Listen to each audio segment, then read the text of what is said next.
Most craving is not for the object, but for psychological completion. When I say most craving is not for the object, but for psychological completion, I mean this: the mind secretly feels incomplete as it currently is. Not physically, psychologically. Something inside feels not enough, not whole, not fulfilled, not alive enough, not important enough, not loud enough. This inner sufficiency is fragmentation. Now, watch what happens. The mind cannot tolerate this incompleteness for long, so it begins searching for something to temporarily erase it. That something becomes the craving object. Could be a girl, money, validation, success, food, social media, achievement, attention, spirituality itself. The object changes, the mechanism remains identical. Now look carefully at the illusion. Before getting the thing, the mind creates a future fantasy. If I get this, I will feel complete. That sentence is the entire psychological trap. Because the object itself is rarely the real desire. The real desire is the ending of inner insufficiency. This is why anticipation is often stronger than possession. The mind is addicted to the fantasy of completion. For example, you see a girl. Suddenly the mind says, she's exactly what is missing in my life. But 5 minutes ago, you were surviving perfectly fine. What changed? Not reality, only imagination. The mind projected salvation onto a human being. This is psychological completion. The belief that another object, person, achievement, or experience will remove your inner fragmentation. Now let us connect this to fragmentation directly. Fragmentation means you are internally split. One part feels lonely, another wants significance, another wants pleasure, another wants discipline, another wants comfort, another wants intensity. So there is no stable center inside you. Then craving appears as a temporary unifier. Notice this carefully. When craving becomes intense, for a brief moment, all fragments align toward one thing. You suddenly feel direction. That is why craving feels powerful. A lustful man suddenly feels focused. An ambitious man suddenly feels energized. An addicted man suddenly feels alive. Why? Because fragmentation temporarily disappears under a dominant desire. All energy gets organized around one pursuit. That temporary organization feels like aliveness, but it is false unity. Because once the object is attained, the underlying fragmentation returns. Then emptiness returns, restlessness returns, new craving returns. This is why humans endlessly move from object to object. Not because objects satisfy them, but because each new pursuit briefly masks inner division. Now understand something profound. Craving itself gives psychological meaning. The chase gives identity.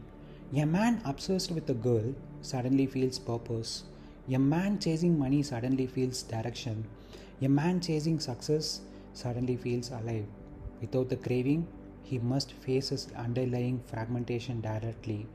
And most people avoid that confrontation their entire lives. This is why silence feels uncomfortable to many people. Because in silence, the fragmentation becomes visible. No distraction, no pursuit, no fantasy, just unresolved inner contradiction. And this is also why awareness matters so much. The moment you deeply see, this object cannot complete me, the spell weakens. Not intellectually, directly. You begin seeing that craving is largely psychological projection. The mind says there is something there, but there is usually very little there. The mind inflated it, added meaning, added salvation, added identity, added future happiness. Reality itself was much simpler than the fantasy around it. And this is why fulfilled desires collapse so quickly after attainment. The mind was never truly hungry for the object, it was hungry for relief from fragmentation. Imagine a man dying of thirst in a desert. Far away, he sees water. Suddenly, he runs. His heart races. His mind becomes sharp. His entire being moves in one direction. For a moment, he feels alive. But when he reaches it, he discovers it was a mirage. Now, understand this carefully. Most human craving is exactly this. Not because the object is unreal, but because the meaning projected onto it is unreal. The girl exists, money exists, success exists, pleasure exists, but the mind adds something imaginary. This will complete me. That is the mirage. Now let us go deeper. Imagine a kingdom shattered into civil war.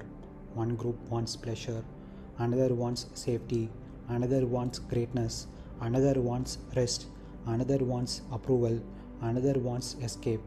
The kingdom is fragmented, no harmony, no center, no peace. This is the ordinary human mind.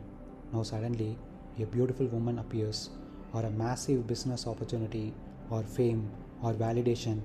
Immediately, the entire kingdom unites around one pursuit. For the first time, all the fighting voices move in one direction. And because all energy suddenly becomes organized, the man mistakes this temporary inner unity for love, purpose, destiny, passion, fulfillment. But it is often none of those things. It is merely fragmented energy temporarily gathering around an object.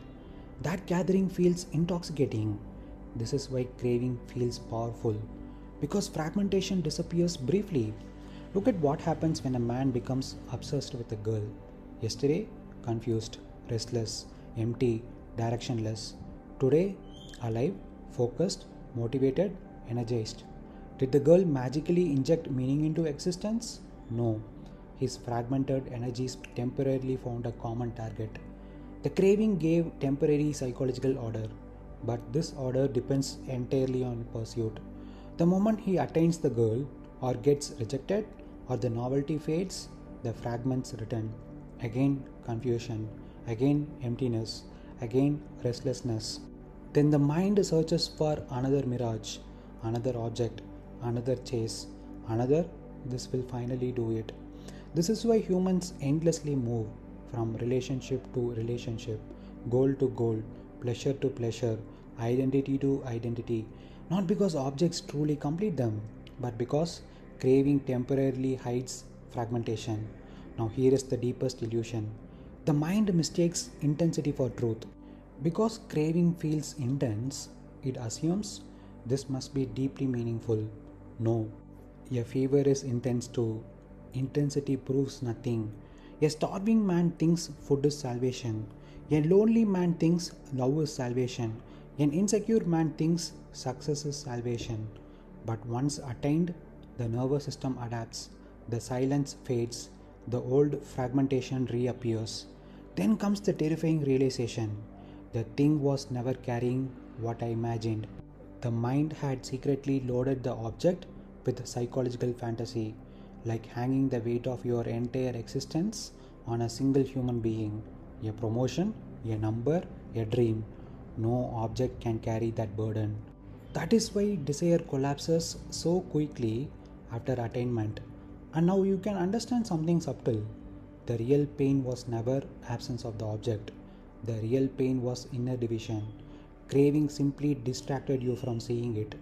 That is why silence feels difficult. Remove the chase, remove the fantasy, remove the stimulation. Suddenly the fragmented kingdom becomes visible again. That is why people keep chasing, not because objects are magical, but because stillness exposes fragmentation. And this is also why awareness is transformative. The moment you deeply see, I am projecting completion onto objects, a gap appears between sensation and illusion. You can appreciate beauty without psychological slavery. You can enjoy success without worshipping it. You can experience desire without believing it contains salvation.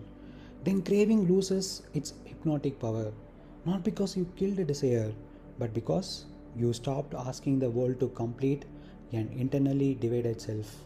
Most craving is not for the object, it is for psychological completion.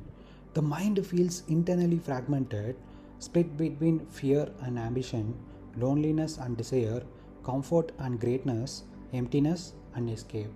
This fragmentation creates an unbearable inner tension. Then the mind discovers something, a person, a fantasy, a goal, a pleasure, a dream, and it says, this is what is missing.